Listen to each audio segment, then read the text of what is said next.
கம்யூனிஸ்டுகள் எல்லாம் கட்சியை கலைச்சிட்டு போய் திமுகலேயே சேர்ந்துடலாம்ல அப்படின்ட்டு எதிர்க்கட்சி தலைவர் EPS ஒரு விமர்சனத்தை முன் வச்சிருந்தாரு. அதுக்கு உங்க இயக்கம் சார்பா பதிலும் கொடுக்கப்பட்டிருந்தது. அந்த விமர்சனத்துக்கு நீங்க இப்ப இந்த தருணத்துல என்ன பதில் சொல்ல விரும்புறீங்க? அது கடுமையான விமர்சனமா இருக்கா? அவர் முன்னாள் முதல்வர், அவரது உயரத்திற்கு இத்தகைய வார்த்தைகளை அவர் பயன்படுத்தியிருக்க கூடாது. இந்திய கம்யூனிஸ்ட் கட்சி இந்திய வரலாற்றில் 3 முறை தடை செய்யப்பட்ட கட்சி. 2 முறை பிரிட்டிஷ் ஏகாதிபத்தியம் தடை செய்தது, 1 முறை காங்கிரஸ் தடை செய்தது. இந்திய வரலாற்றில் 3 முறை தடையை எதிர்கொண்டு 100 ஆண்டுகள் வாழ்கிற கட்சி இந்திய கம்யூனிஸ்ட் கட்சி. பெசாவர் சதி வழக்கு, கான்பூர் சதி வழக்கு, மீரட் சதி வழக்கு, நெல்லை சதி வழக்கு, சென்னை சதி வழக்கு என்று இந்திய வரலாற்றிலேயே எந்த அரசியல் கட்சியும் சந்திக்காத சதி வழக்குகளை சந்தித்து இன்றும் வாழ்கிற கட்சி இந்திய கம்யூனிஸ்ட் கட்சி.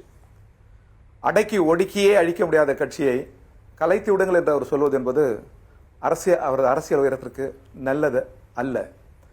இந்திய கம்யூனிஸ்ட் கட்சி இடதுசாரிகள் இந்தியாவிற்கான நம்பிக்கை. அவர்கள் முன்னேறுகிறார்கள், நாங்கள் முன்னேறிக் கொண்டிருக்கிறோம்.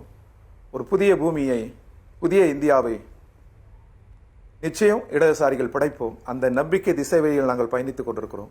இது போன்ற வார்த்தைகள் எங்களை தடுத்து நிறுத்தாது, சோர்வை தராது.